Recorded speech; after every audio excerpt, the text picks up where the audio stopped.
तो हमारी एक्सरसाइज 6.4 चल रही है और इसके 3 क्वेश्चन कंप्लीट हो चुके हैं पिछले वीडियो में। आज हमें इसका क्वेश्चन नंबर 4 पढ़ना है। तो इसके 3 क्वेश्चन कंप्लीट हो गए। आज इसका चौथा क्वेश्चन देखना है। एक्सरसाइज 6.4। तो आज हम इसका चौथा क्वेश्चन पढ़ेंगे। Question number 4। पिछले वीडियो में 3 क्वेश्चन कंप्लीट हो चुके हैं। चौथा क्वेश्चन है कि यदि दो समरूप त्रिभुजों के क्षेत्रफल बराबर हो तो सिद्ध कीजिए कि वे त्रिभुज सर्वांगसम हैं। यदि दो त्रिभुज समरूप हैं, इस कथन का अर्थ है कि अगर दो त्रिभुज समरूप हैं, हमने 2 त्रिभुज ले लिए, एक ABC और दूसरा PQR। ने कहा कि यदि 2 त्रिभुज समरूप हैं तो ये सिद्ध कीजिए कि वे सर्वांगसम होते हैं। हाँ, 2 समरूप त्रिभुज हैं और इनके क्षेत्रफल बराबर है। ये दिया है हमें, ये कंडीशन दी गई है कि दिया है कि area of triangle ABC equal area of triangle PQR, यानी इन दोनों त्रिभुजों के क्षेत्रफल आपस में बराबर हैं और ये दोनों त्रिभुज समरूप हैं। ये भी दिया है कि त्रिभुज ABC समरूप है त्रिभुज PQR के। दोनों के क्षेत्रफल बराबर है, साथ ही साथ ये दोनों समरूप त्रिभुज हैं। तो हमें दिखाना है कि क्या ये दोनों त्रिभुज सर्वांगसम हैं। अब सर्वांगसम क्लास 9th में पढ़ चुके हैं आप लोग। 2 त्रिभुजों को सर्वांगसम हम तब कहते हैं जब उनके संगत अंग यानी 2 त्रिभुजों की तीनों भुजाएं यानी संगत भुजाएं आपस में बराबर हो। ये तो कॉन्सेप्ट था। या उनके संगत कोण आपस में बराबर हो। यदि 2 त्रिभुजों की संगत भुजाएं आपस में बराबर हैं तो हम कह सकते हैं कि वो त्रिभुज सर्वांगसम है। तो हमें यहाँ पर यही प्रूव करना है कि इन दोनों त्रिभुजों को सर्वांगसम सिद्ध करने के लिए हम ये दिखाएंगे कि इन दोनों त्रिभुजों की संगत भुजाएं आपस में बराबर हैं। चलिए कैसे दिखाएंगे। हम जानते हैं कि समरूप त्रिभुजों के क्षेत्रफलों का अनुपात उनकी भुजाओं के अनुपात के वर्ग के बराबर होता है। यानी इस एक्सरसाइज को शुरू करने से पहले इसी थ्योरम का प्रूव किया था। और ये क्योंकि ये दोनों त्रिभुज समरूप हैं तो हम इनके क्षेत्रफलों का अनुपात कुछ इस प्रकार से लिख सकते हैं कि area of triangle ABC upon area of triangle PQR बराबर AB अपॉन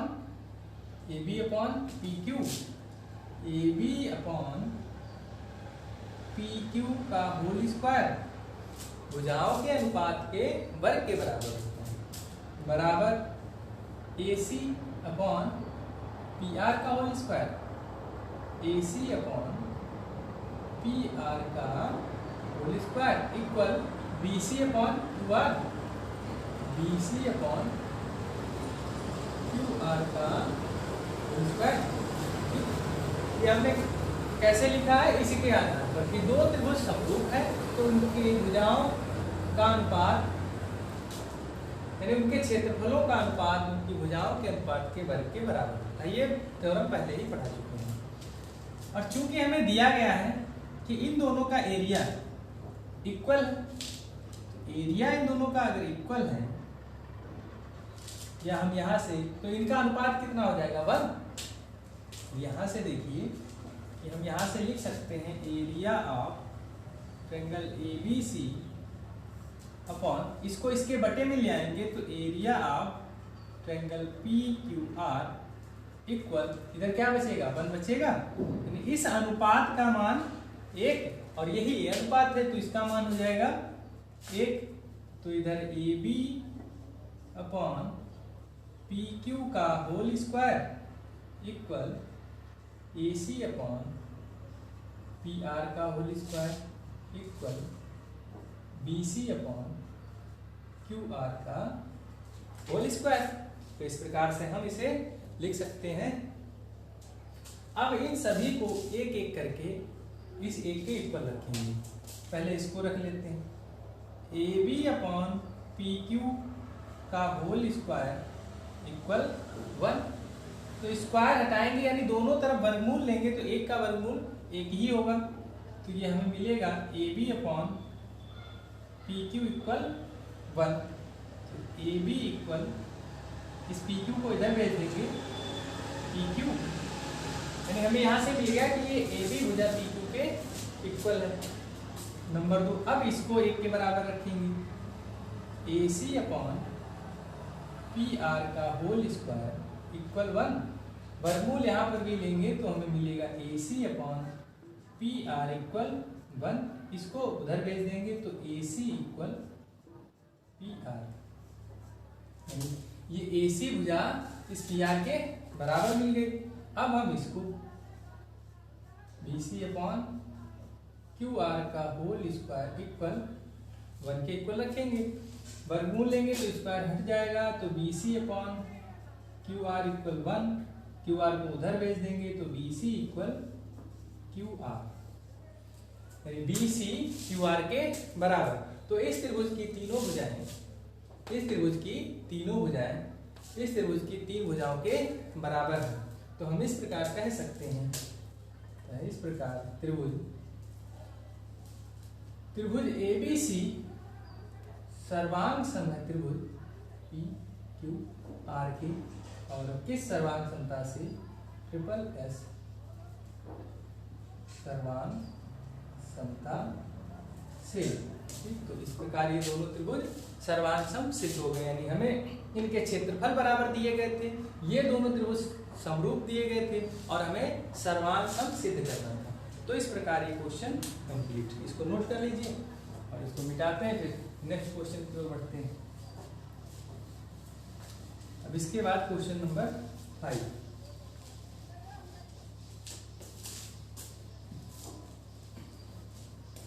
क्वेश्चन नंबर 5,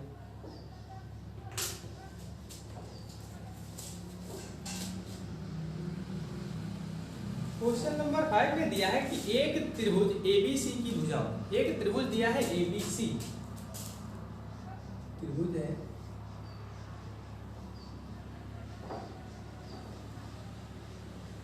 ए बी सी। ठीक, एक त्रिभुज एबीसी की भुजाओं ए बी भुजा ए बी, बी सी और सी ए के मध्य बिंदु क्रमशः डी ई और एफ हैं। ए बी का मध्य बिंदु है डी, बी सी का मध्य बिंदु है ई और ए सी यानी सी ए का मध्य बिंदु है एफ। भुजा ए बी का मध्य बिंदु डी, बी सी का ई और सी ए का मध्य बिंदु है एफ। त्रिभुज डी ई एफ और ए बी सी के क्षेत्रफलों का अनुपात ज्ञात कीजिए। त्रिभुज डी ई एफ, तो हम इन मध्य बिंदुओं को मिला देंगे तो इस प्रकार से एक हमें त्रिभुज मिल जाएगा। इसको इससे मिला दिया और इस डी को इस एफ से मिला देंगे तो इस प्रकार से हमें एक डी ई एफ त्रिभुज मिल गया है।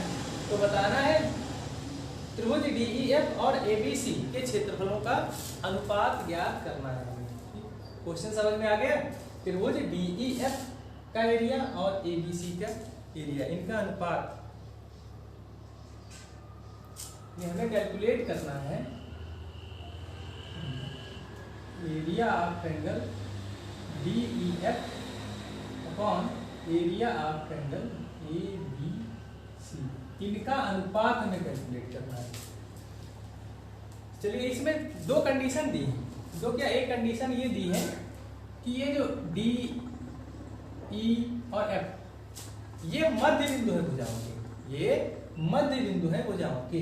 अब ये ई बी सी का मध्य बिंदु है और ये डी ए बी का मध्य बिंदु है। तो इन दो भुजाओं के त्रिभुज में दो भुजाओं के मध्य बिंदुओं को मिला देने पर जो हमें रेखा मिलती है, ये रेखा, ये लाइन इसकी आधी होती है। यानी दो भुजाओं के मध्य बिंदुओं को मिलाने पर बनी रेखा तीसरी भुजा की आधी होती है। क्योंकि डी ए बी का मध्य बिंदु है और ई बी सी का मध्य बिंदु है, तो मध्य बिंदुओं को जब मिला दिया है तो ये डी ई ए सी के समांतर होगी और साथ ही साथ डी ई ए सी की आधी होगी। ये आधी होगी डी ई से, ए सी से। चलिए हम इसको सॉल्व कर लेते हैं। त्रिभुज ए बी सी में डी बिंदु डी भुजा ए बी का तथा बिंदु ई भुजा बी सी का मध्य बिंदु है। तो इस प्रकार डीई समांतर होगी एसी के, यानी ये डीई एसी के समांतर होगी और साथ ही साथ डीई आधी होगी भुजा एसी की। इस कॉन्सेप्ट का यूज करके हम अनुपात ज्ञात करेंगे। मेन कॉन्सेप्ट यही है, ठीक। इस कॉन्सेप्ट का अब यूज करना है हमें। अब कैसे यूज करेंगे वो देख लीजिए। अब चलते हैं त्रिभुज बीईडी और बीसीए में। त्रिभुज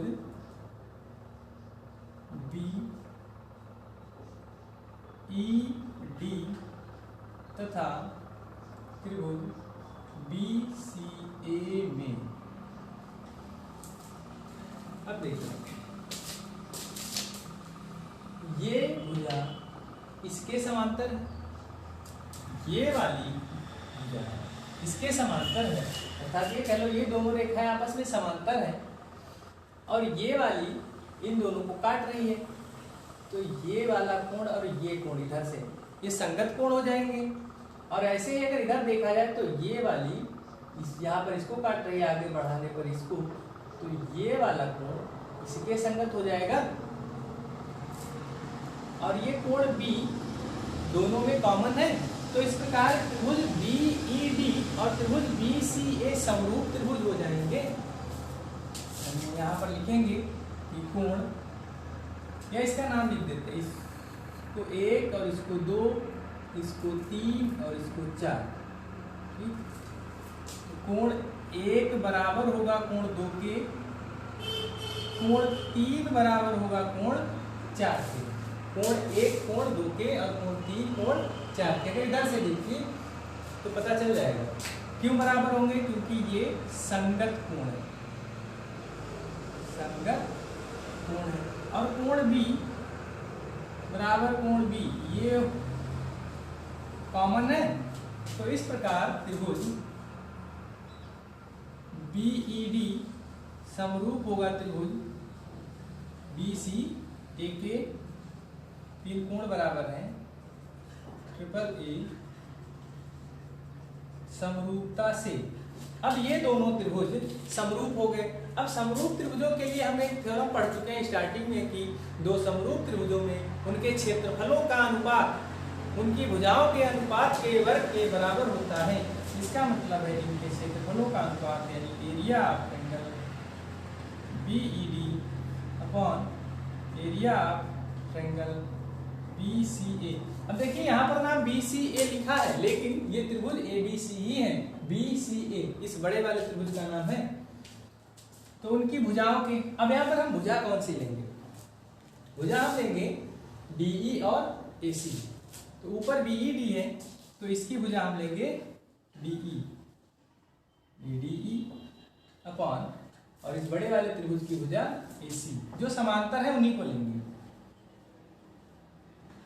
का होल स्क्वायर, यानी अनुपात के वर्ग के बराबर होता है। DE का मान यहां से यूज कर देंगे। DE का मान है 1/2 AC, तो DE की जगह पर लिखेंगे 1/2 AC और पूरे के बटे में है AC, इसका होल स्क्वायर। तो AC से AC कैंसिल हो जाएगा। तो इधर ये चल रहा है area of triangle BED upon area of triangle BCA equal, अब 1/2 बचा है, 1/2 का स्क्वायर, तो 1 का स्क्वायर 1, 2 का स्क्वायर 4, यानी 1/4।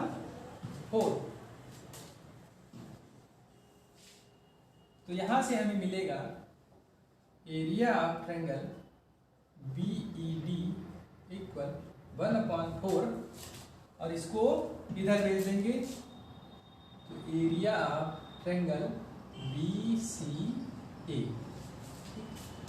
तो हमें इस वाले त्रिभुज का क्षेत्रफल मिल गया है, इस वाले त्रिभुज का क्षेत्रफल इस बड़े वाले त्रिभुज के पदों में मिला है, ये कह सकते हैं। इसी प्रकार हम इस वाले त्रिभुज का क्षेत्रफल भी ज्ञात कर सकते हैं। इसी प्रकार हम इसका भी, जब हम इसका क्षेत्रफल ज्ञात करेंगे तो यहाँ पर जो परिवर्तन करना होगा वो हम ये वाली भुजाएं लेंगे, ये और ये वाली भुजा, और जब हम इस त्रिभुज का क्षेत्रफल ज्ञात करेंगे तब हमें ये वाली भुजा और ये वाली भुजा लेनी होगी। तो हमें इस प्रकार BCA यानी त्रिभुज ABC के पदों में इन तीनों त्रिभुजों के क्षेत्रफल मिल जाएंगे। इसी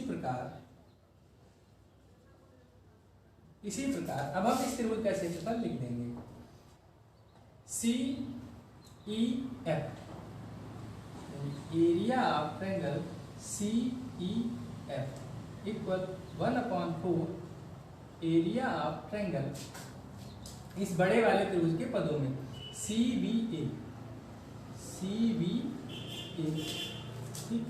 इसी प्रकार इसका एरिया कैलकुलेट कर लेंगे, इस छोटे वाले का area of ADF, area of triangle ADF equal 1/4 area of triangle ABC। यानी इधर से नाम लिख देंगे, क्योंकि इधर से नाम लिखने पर ये संगत कोण पड़ जाएंगे। तो इसमें लिखा AD फिर F है, फिर इसके लिए AB, तो ये कोण संगत है, बराबर है, इसीलिए नाम इस प्रकार से लिखा है। यानी ये जो त्रिभुज इधर है ये बड़ा वाला ही त्रिभुज है। तो हमें अनुपात ज्ञात करना था इसके पदों में, ये DEF लिखा है।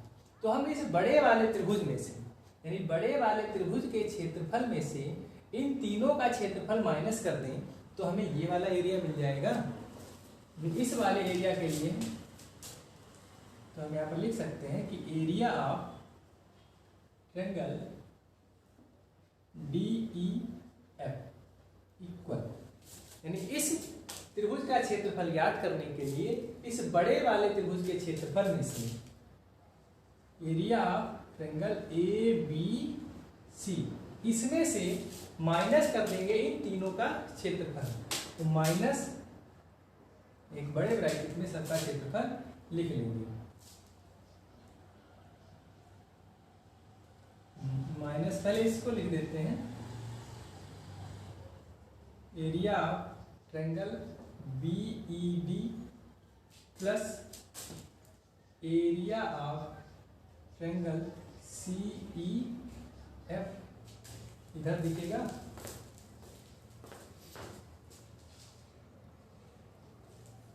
ये इधर नहीं दिखेगा तो हम इसको नीचे लिख देते हैं, फिर प्लस एरिया ऑफ ट्रायंगल ये वाला ADF ब्रैकेट।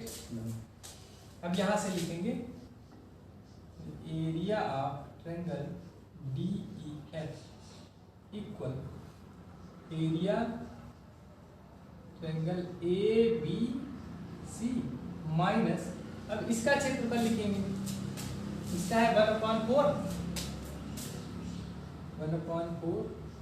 और एरिया ट्रायंगल BCA, फिर प्लस इसका एरिया 1/4 एरिया ट्रायंगल CBA, फिर प्लस इसका area 1/4 area of triangle ABC।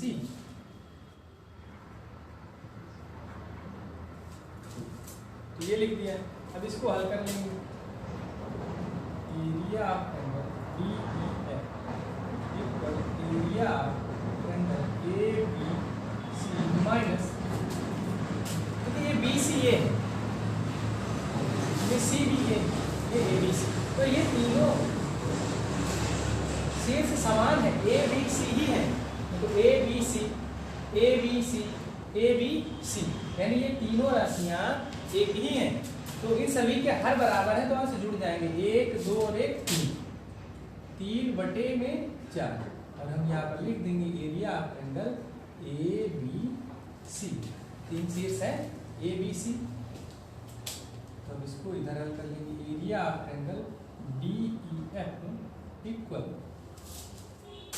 Cross multiply कर देंगे, 4 से इसमें जब गुणा करेंगे तो ये हो जाएगा 4 ट्रायंगल ABC, देखिए इस प्रकार से 4 into area of triangle ABC minus 3 area of triangle ABC, और पूरे के बटे में 4 आ जाएगा, इसको 1/4 बाहर लिख देते हैं, ठीक।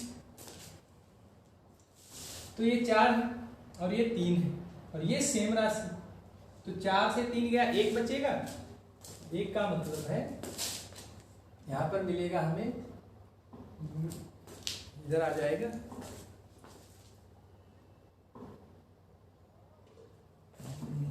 चलिए कोशिश करते हैं, area of triangle DEF, triangle DEF equal, तो ये 4 से 3 गया 1, यानी 1/4 एरिया ऑफ ट्रायंगल ABC, यहां तक आ रहा है, ठीक, कितना आ रहा है, इसको थोड़ा सा और इधर बढ़ा लेंगे। अब हम इस एरिया को यानी इस क्षेत्रफल को इसके बटे में ले आएंगे, यानी एरिया ऑफ ट्रायंगल DEF, और ये बटे में आएगा area of triangle ABC equal, ये इधर बच गया 1/4, तो इसका मान मिल गया हमें 1/4। अगर अनुपात के रूप में लिखना चाहें DEF अनुपात एरिया ऑफ ट्रायंगल, तो ये 1/4, तो 1/4 इस प्रकार से हमें ये मिल जाएगा, ठीक। तो इस प्रकार से ये 4th क्वेश्चन भी कंप्लीट हो गया। तो इस प्रकार से हमें इस बड़े वाले त्रिभुज और इस छोटे वाले त्रिभुज के क्षेत्रफलों का अनुपात ज्ञात करना था, यानी कॉन्सेप्ट का यूज करके ये ज्ञात हो गया।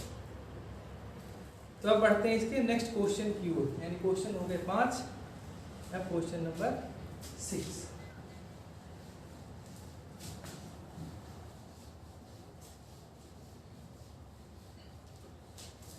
क्वेश्चन नंबर 6 की ओर बढ़ते हैं।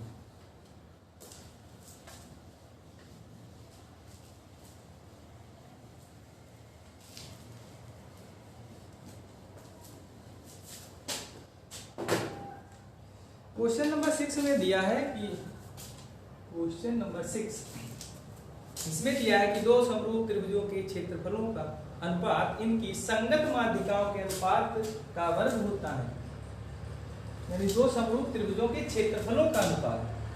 फिर से हमें दो समरूप त्रिभुज लेने हैं, एक हमने ले लिया ABC और दूसरा समरूप त्रिभुज हम इसी के लिए PQR, यानी ये दोनों समरूप त्रिभुज हमने ले लिए हैं और कहा है कि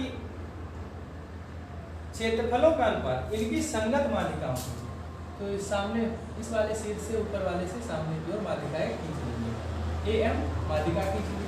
इसी प्रकार संगत माध्यिका यहाँ P से खींच लेंगे, PN, यानी हमें लेना है क्या, त्रिभुज ABC समरूप है त्रिभुज PQR के, ये लेना है और इनके क्षेत्रफलों का अनुपात दिखाना है इनकी माध्यिकाओं के अनुपात के वर्ग के बराबर, ठीक। चलिए इसको हल करते हैं। जब ये दोनों त्रिभुज समरूप है तो हम जानते हैं समरूप त्रिभुज में भुजाओं का अनुपात बराबर, तो हम लिख सकते हैं कि AB upon PQ equal BC upon QR equal AC upon PR। अब ये कॉन्सेप्ट तो कई बार यूज हो चुका है पिछली एक्सरसाइज में, अब इसमें भी यूज हो रहा है कि अगर दो समरूप त्रिभुज है तो उनकी भुजाओं का अनुपात बराबर होता है, तो वहीं से हमने इसको लिख लिया। इसको लिख देंगे समीकरण 1, और चूंकि AM माध्यिका है तो माध्यिका है इसका मतलब ये BM और CM दोनों भाग बराबर होंगे, BM और CM।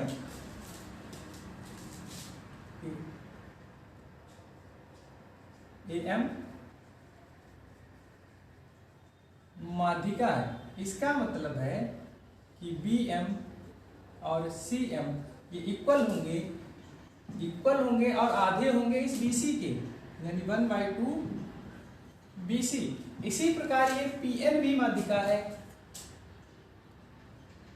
PN माध्यिका है, तो इसका मतलब है कि QN और ये RN दोनों भाग आपस में बराबर होंगे, QN और ये वाला भाग RN, QN इक्वल RN, और ये आधे होंगे QR के।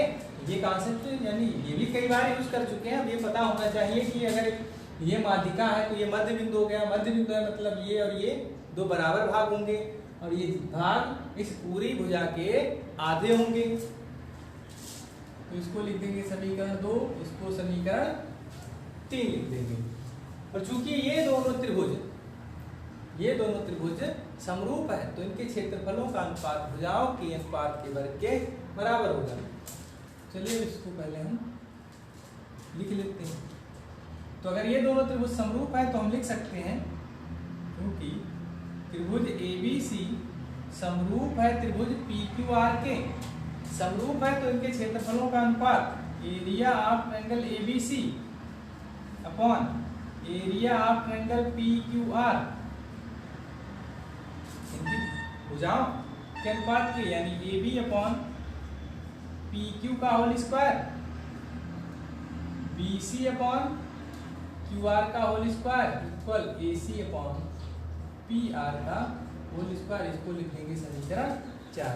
ये हम लिख सकते हैं कि अगर ये दोनों त्रिभुज समरूप हैं तो इस कॉन्सेप्ट का यूज कर देंगे। अब इसको हम हल कर लेते हैं और थोड़ा सा।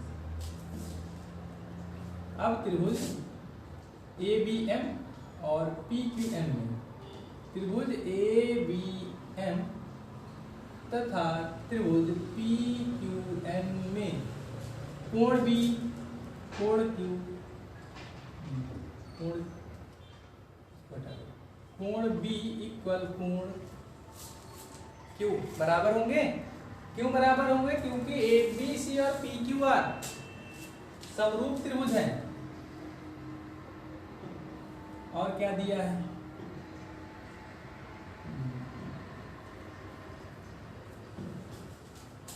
और समीकरण 1 से हम क्या लिख सकते हैं कि AB upon PQ equal BC upon QR, BC upon QR।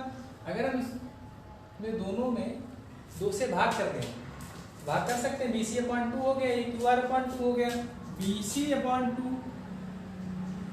BC upon 2, इसको लिख सकते हैं BM, AB अपॉन PQ, ये हो गया BM अपॉन QR अपॉन 2, इसको लिख सकते हैं QN।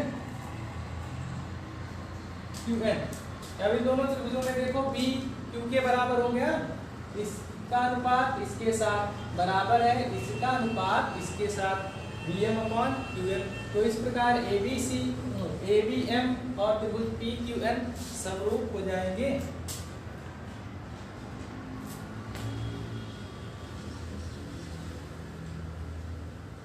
तो समरूप दिखाने की जरूरत नहीं है हमें, क्योंकि अगर हमें ये मिल गया है, ठीक, तो हम इसका यूज कर देंगे AB अपॉन PQ। यहाँ पर देखिए AB अपॉन PQ और AB अपॉन PQ का मान आ गया BM अपॉन QN, यूज करना पड़ेगा। तो इस प्रकार हम कह सकते हैं। चलिए पहले समरूप भी लिख देते हैं कि त्रिभुज ABM समरूप है त्रिभुज PQNS समरूपता से। अब ये दोनों त्रिभुज हो गए समरूप, तो समरूप त्रिभुजों में भुजाओं का अनुपात बराबर, यानी AB upon PQ, AB upon PQ equal AM upon PN, AM upon PN equal BM upon QN। Q N. A B upon P Q बराबर है A M upon P N के। तो A B upon P Q की जगह पर हम इसको use कर सकते हैं। अब A B upon P Q यानी इसका मान ये यूज कर देंगे यहाँ पर। यानी अगर हम इसकी जगह पर A M upon P N लिख दें तो A M upon P N ये तो माध्यिकाएं हैं और ये स्क्वायर दिया है, तो माध्यिकाओं के अनुपात के वर्ग के बराबर क्षेत्रफल हो जाएगा। यानी हम इसको लिख देंगे समीकरण 5। तो समीकरण 5 का प्रयोग समीकरण 4 में करने पर, तो समीकरण 4 में कर देंगे। एरिया ऑफ ट्रायंगल ABC, यह है समीकरण 4, upon area of triangle PQR, area of triangle PQR equal, तो इसकी जगह पर हम अब यूज कर देंगे AM upon PM, AM upon PN और इसका होल स्क्वायर। ये प्रूफ हो गया। ठीक, तो इसको अगर और भी आगे प्रूफ करना चाहो तो माध्यिका अगर इस शीर्ष से खींच लो, इस वाली भुजा पर, सामने वाली भुजा पर, ठीक, तो इसके अनुपात के बराबर आ जाएगा ये। और फिर संगत शीर्ष इधर भी ले लो तो इनके अनुपात के बराबर। इसी प्रकार इधर भी एक माध्यिका खींच सकते हैं ऐसे, तो यहाँ पर 3 माध्यिकाएं आ जाएंगी। ठीक, तो हमने इतना प्रूव कर दिया है। अगर आगे और प्रूव करना चाहते हैं आप लोग तो इसी के अनुसार और भी प्रूव कर सकते हैं। तो इस प्रकार इसके 6 क्वेश्चन कंप्लीट हो गए।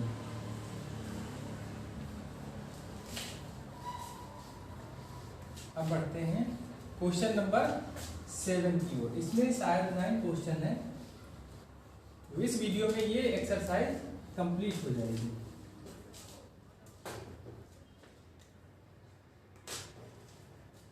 Question number 7।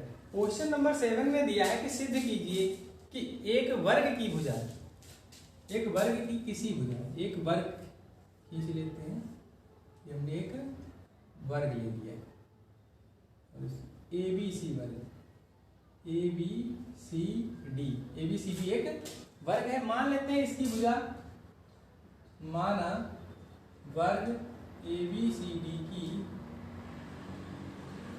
भुजा की लंबाई A है, यानी इसकी प्रत्येक भुजा की लंबाई A।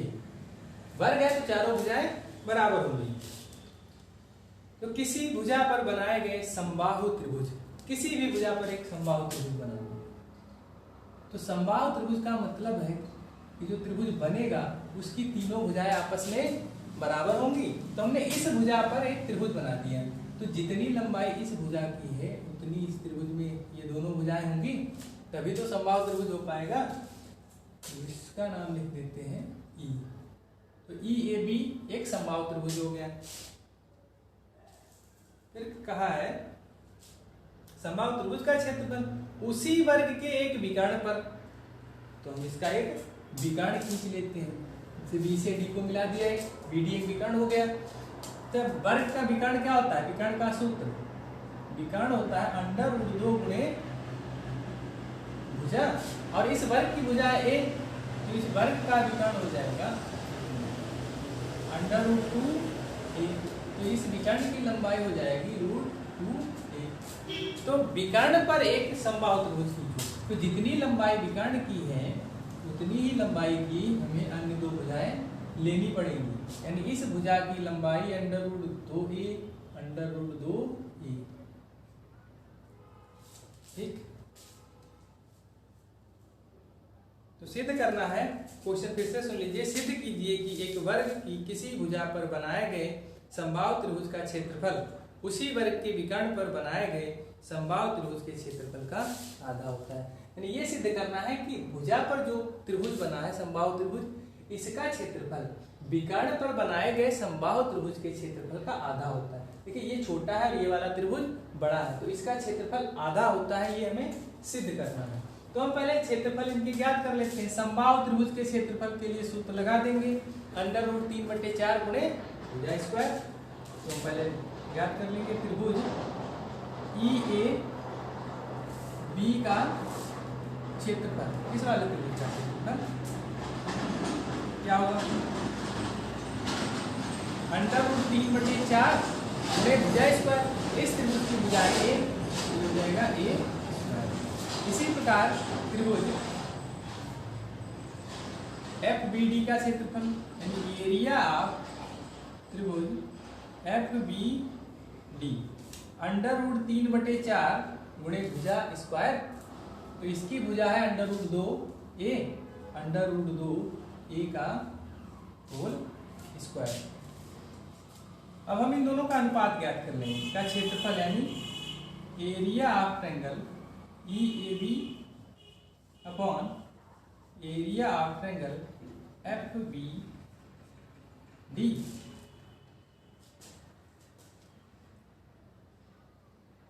इसका एरिया √3/4 इंटू A स्क्वायर और इसका एरिया √3/4 इंटू ये हो जाएगा 2 और A का स्क्वायर A स्क्वायर। तो इससे ये कैंसिल, इससे ये कैंसिल, ये बच गया 1/2।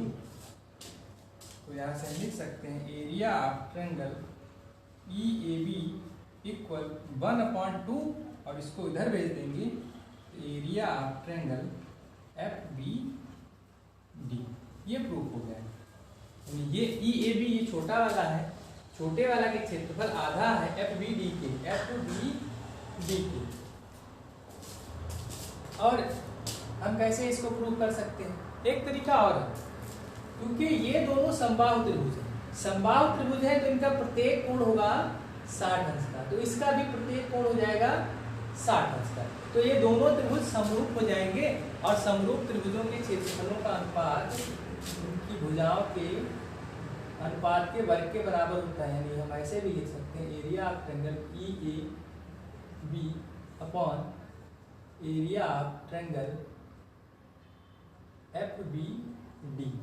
क्योंकि ये वाला त्रिभुज और ये बड़ा वाला, ये दोनों समरूप पहले दिखा दीजिए। समरूप कैसे, इनके प्रत्येक कोण का मान 60 अंश, दोनों के कोण संगत कोण बराबर होंगे, तो इस प्रकार ये दोनों समरूप हो जाएंगे। तो इनकी भुजाओं का अनुपात लिख देंगे, इसकी भुजा A और इसकी भुजा √2a का होल स्क्वायर, A से A कैंसिल, √2 का स्क्वायर 1/2। इस प्रकार भी ये प्रूफ हो जाएगा। ठीक, अब इसमें 2 क्वेश्चन बचे हैं, 2 ऑब्जेक्टिव क्वेश्चन है, तो उनको भी हम देख लेते हैं।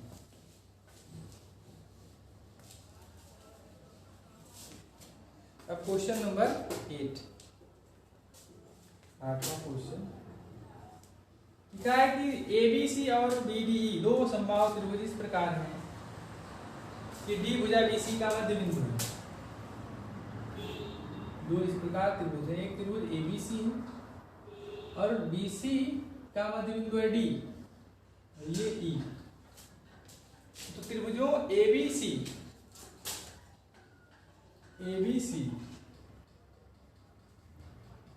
और त्रिभुज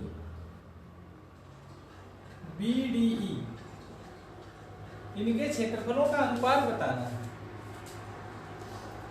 चूंकि ये मध्य बिंदु है,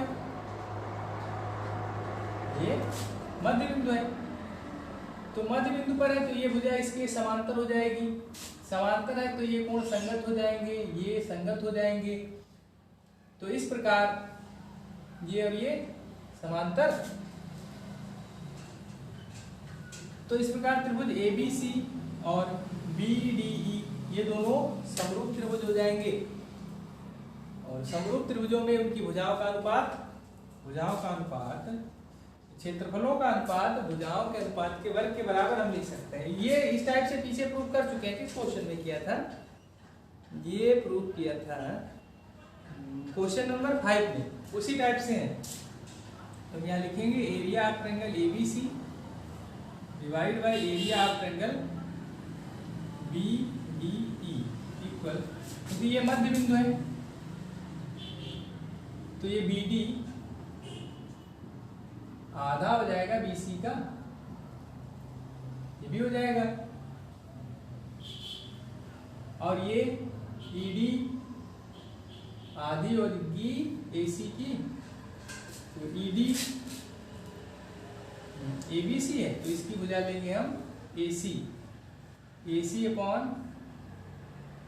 ED का होल स्क्वायर, तो AC अपॉन ED, ED की जगह पर 1/2 AC, 1/2 AC का होल स्क्वायर, तो AC से AC हो जाएगा कैंसिल, ये 2 चला जाएगा ऊपर, 2 का स्क्वायर यानी 4, 4/1, अनुपात आ जाएगा 4:1। तो इसका ऑप्शन सही होगा C। क्वेश्चन नंबर 9, ठीक है, दो समरूप त्रिभुज, त्रिभुजों की भुजाएं 4:9 के रूप में दी। दो त्रिभुज समरूप है और उनकी भुजाओं का अनुपात दिया है और पूछा गया है कि उनके क्षेत्रफलों का अनुपात क्या होगा। तो हम जानते हैं कि क्षेत्रफलों का अनुपात भुजाओं के अनुपात के वर्ग के बराबर होता है, यानी इसको हम 4/9 लिख देंगे। भुजाओं का अनुपात हो गया, और 4 का स्क्वायर 16, 9 का स्क्वायर 81, यानी 16:81। तो इसका ऑप्शन डी सही होगा। ये डी ऑप्शन में है और ये वाला सी पर। ठीक, तो इस प्रकार से ये एक्सरसाइज 6.4 कंप्लीट हो गई ना। पढ़िए तब तक।